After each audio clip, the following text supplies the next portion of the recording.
Don't mind me. Facebook is telling me that I am not quite live yet, although I suspect that I actually am. Here we go. All right. Hello again, everyone. So, welcome to day 4 of the 10 tips for success when starting a new program or regime in terms of your health, fitness, or performance, lifestyle, whatever. All of these have universal appeal. So tip 4, so if you haven't caught up on the blog series, it's basically, they're basically short daily videos, about 3 to 5 minutes, and we're just covering the sort of most common stumbling blocks or challenges that most people face at some point along their fitness journey. So today is tip number 4, which is one that you'll hear me often say and probably heard already, and you probably have heard information to that and refer back to rule number 1, I know, so just bear with us. But basically, tip number 4 is to start as small and as slowly as you need. And I guess if I use an analogy here, like for example, say you decided you wake up tomorrow morning and you're like, you know what, I want a career change. I'm going to become a brain surgeon. Well, chances are you're probably not going to drive to the nearest hospital, get kitted up in the suits that they wear, in the masks and the surgical gear, grab a scalpel and go charging into a theatre to perform brain surgery, right? And so any kind of like major lifestyle change, or even just a lifestyle change, or overhauling your health and fitness, nutrition, or anything to do with your life, has got to be treated the same, right? Like you've got to go and do the work. And no brain surgeon obviously started out as a brain surgeon, and then they've got 10 years of study and practice before they even get close to being able to do anything like that, right? So I know that a lot of people, I've used that as a deliberate example because most people dismiss things and say, well, it's not rocket science and all that sort of stuff. The thing is that when you start any kind of new challenge, it is just as challenging. It doesn't matter the complexity of the task that you're trying to achieve, because that completely ignores the fact around where you're at. And you've got to meet yourself wherever you're at, right? And then you've got to bridge the gap between what goals you actually want to achieve, why that's important to you, and what behaviours need to get you to that point, right? And so the thing is some people want to get there really quickly, and they're like, okay, I'm going to completely change everything, and they basically throw out everything that they were doing and try and start from scratch again. And they might have success for about 2 or 3 weeks until they get burnt out because they're throwing everything in, and they've tried a scattergun approach, and then they haven't actually thought about how that's actually going to fit in with everything else that they need to do with their life, right? And so you see, you classically see it as well when people start New Year's, right? Everybody starts in January, and then by mid-February they're completely burnt out because they went all guns a-blazing, stripped down their calories ridiculously, went and did 6 days at the gym when they've only been training maybe once every 2 months prior to that, party pretty hard in December and so on, and then wonder why they just, don't have the willpower or the energy to get back in there after 6 weeks. Not surprising.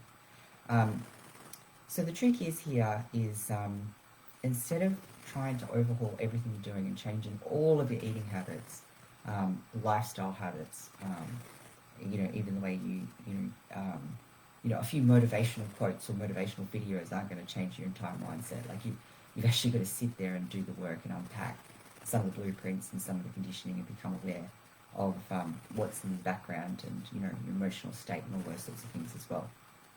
Anyway, I digress. The point is that, rather than trying to make major changes from one day to another, is to just start changing some things only. So say, for example, you're not eating vegetables every day. Well, then rather than trying to eat 5 to 7 vegetables a day, if you're not much of a vegetable eater, then you would start to incorporate maybe 1 every 2 days, or, 1 every day, and then start building up from there, right? And then you would add it into ways that you don't even notice, so that it actually complements what you're doing and it doesn't add anything to your days. Once you've mastered that, then maybe if you find that palatable, then you start going and adding more in, right? Very basic example, but you get the point. Anyway, point being as well is that if you're not eating vegetables and you start eating one more vegetable, well, that's still a step towards the person that you want to be and the person that you want to become. That needs to be the person that's going to achieve your goals, right? So it's still a vote in favour of the person that you want to be. So it's the same thing with any kind of other habits, right? So over the course of maybe a few weeks or months, you want to start taking yourself through some old habits to some new ones without overwhelming yourself or scaring yourself off, right? And what you want to do is you want to kind of crowd out your old habits that aren't congruent with your goals and replace them with slightly better habits that essentially don't make you feel like you're giving up something. So basically they crowd it out. So what we mean by crowding out is that the habit that you replace it, you're replacing the old habit with a new habit, or part of that old habit with a new cue or reward or trigger or whatever part of that sort of habit loop. And you're replacing it with something that's better so that you don't feel like you're giving up something. So you might have heard me say this before, but people don't often resist change so much. They resist loss or the perception of loss. So if you feel like you're giving up something that you don't really want to give up, or that you're going to lose something rather than gain something, then you're going to resist the change. So the trick is to crowd things out so that you're actually adding rather than subtracting. And when you add something that's better, it tends to not create space for the stuff that wasn't serving you. So now this is not always the case. Sometimes there are people who are so driven and so committed that they can actually accelerate the amount of habits that they put in, but not everyone is, and that's okay. So you just, as I said, you just need to meet yourself with where you're at and then start working with slow progressive steps towards where you want to go consistently over time. Because what you'll find as well is that any small change that you make, it's like, if you've ever heard me use that analogy around the compounding interest, it's like every good deed that you do kind of compounds over time, and then you end up getting to your goals quicker than you know, and in a much more sustainable and sane way, right? So if, for example, say the way you're eating at the moment isn't optimal, and you're slightly overwhelmed by like maybe a meal plan or regime and how you're going to get that done and fit in all the meals or replace meals or get the cooking done or find the food or whatever, then, you know, maybe start with smaller, slower changes. And here's a couple of tips of how you can do it. And this is actually covered, so we cover a lot of this in the Incredible You in 2022 course, which is essentially like a health and fitness readiness course, right? It teaches you some really pragmatic ways that you can make changes that don't seem like you're making changes. And you know, the idea as well is, you know, if you don't want to start exercising yet, you don't have to. But what we can do is optimize, you know, some of the way that you approach your eating and the way that you think and set goals and so on to help set you up for success and basically help you get more energy, start feeling better, and then start looking at other changes that you can start incorporating into your life in a sustainable and permanent way. That aside, so some of the things that we will be covering in the course as well is around, you know, a way to progress. And it could be even as simple as just building in some awareness into what you're currently doing, because unless you're actually aware of what you're doing, you don't have the option to make another choice, right? So some of that awareness activities is actually, you know, paying attention, and there's a couple of techniques that you can do that, which we'll go through in the course, is to pay attention to your appetite and fullness cues. And then once you've done that, is to practice you know, eating mindfully, and when to stop your meal, so that you're satisfied and not stuffed. And the best way to kind of describe that is, you know, kind of going on a really hot date with someone that's new and only going to third base and not all the way. So hopefully that's stuck in your mind, because apparently, you know, we all think about things to do with sex.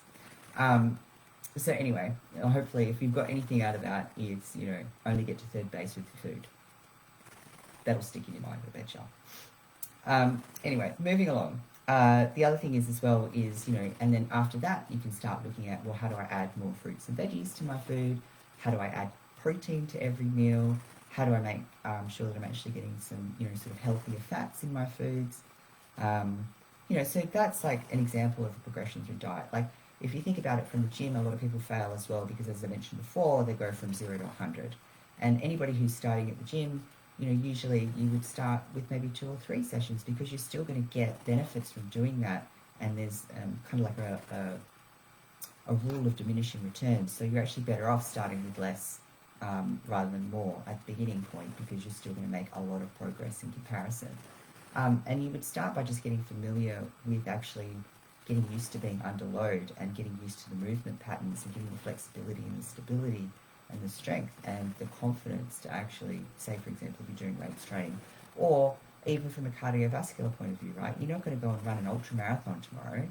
You'll start by doing like 5 minutes or 10 minutes or, getting 5Ks in at a shorter time and so on to build up your body's ability to handle that kind of endurance and cardiovascular intensity, right? So it's the same thing, and it's the same thing with any kind of habit. Again, if you think about how long we had to go through school, and I know that's probably a terrible memory for most of you, but, that didn't happen overnight, right? And there were stages, you progressed, and with anything in life that's fun, you usually progress to a different level, right?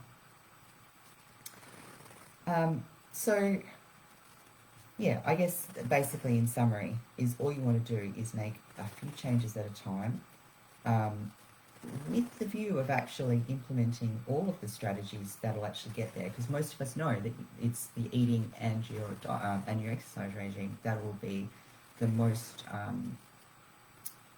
beneficial in terms of you, or the 80-20 rule. That's the stuff that's actually going to get you that body transformation, right? But the way to actually start that is not to try and implement everything at once, particularly if you get overwhelmed and you're not sure how you're going to fit in everything there, is to start slowly and then aim to build up to implementing the full regime over time. All right, so that's it for today. That's actually gone on a lot longer than I expected. This is what happens when I go to tangents. But yeah, stay tuned for tip 5 tomorrow.